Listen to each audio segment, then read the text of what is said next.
Around the World in 80 Days, Chapter 12, to Calcutta. In the lingering darkness of the dawn, Passepartout had climbed up the funeral pyre from the back, where he couldn't be seen. Then, profiting from the billows of smoke, he had braved the flames and saved the woman from death. Without losing a moment, the four men disappeared into the jungle with Aouda. They returned to the elephant, and thanks to their skillful guide, escaped quickly. For the first hour, Passepartout laughed happily at his success. Sir Francis shook his hand heartily. Fogg said simply, "Well done," which from him was high praise indeed. Wrapped in a traveling blanket, Aouda rested on Keone's back until they reached the train station at Allahabad.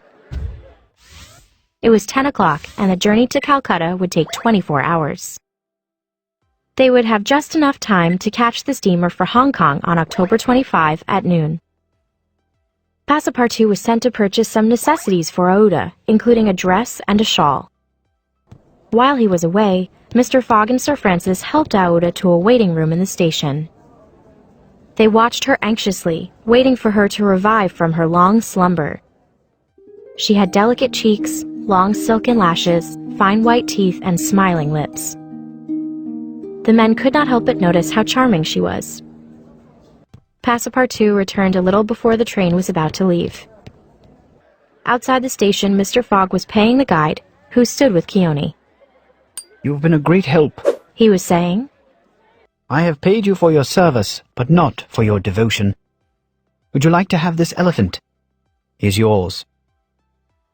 The guide's eyes glistened. "You are giving me a fortune," he cried. Mr. Fogg and his friends then boarded the train. Keone trumpeted goodbye, and the guide waved as the train left the station. Phileas Fogg, Sir Francis Cromarty, Passepartout, and Aouda were soon seated in their car, traveling at full speed. It took 2 hours to reach the train's first stop at Benares, and during the journey, Aouda fully recovered from her drowsiness. She was astonished to find herself in a car on a train, dressed in European clothing and surrounded by strangers. Her companions immediately told her what had transpired. With tears in her eyes, she thanked her saviors repeatedly. She knew, however, that her husband's family would not stop searching for her. Danger would follow her as long as she remained in India. When she explained that she had a merchant relative in Hong Kong, Mr. Fogg offered to escort her there safely. At 12:30, the train arrived in Benares. This was Sir Francis' destination. He wished them all success on their journey and said goodbye. From Benares, the train passed through the valley of the Ganges River. The travelers could see mountains, fields of barley, wheat, and corn, and jungles with green alligators. They passed villages at the edges of thick forests and elephants bathing in sacred rivers. Night fell and the train continued at full speed. In the dark, the passengers heard the roars of tigers, bears, and wolves, which fled at the sound of the locomotive. The train reached Calcutta at 7 in the morning on October 25. According to Mr. Fogg's journal, that was the exact date scheduled for his arrival. He was neither behind nor ahead of time. The 2 days he had gained between London and Bombay had been lost in the journey across India. But Phileas Fogg did not regret the loss in the least. The train entered the station, and Passepartout jumped out first. Mr. Fogg followed and held out his arm to help his fair companion down from the train. Mr. Fogg intended to proceed at once to the Hong Kong steamer so that Aouda could get comfortably settled for the voyage. He was unwilling to leave her side while she remained on dangerous ground. Just as they were leaving the station, a policeman approached Mr. Fogg and said, "Mr. Phileas Fogg?" "I am he," replied Fogg. "Is this your servant?" asked the policeman, pointing to Passepartout. "Yes." said Mr. Fogg.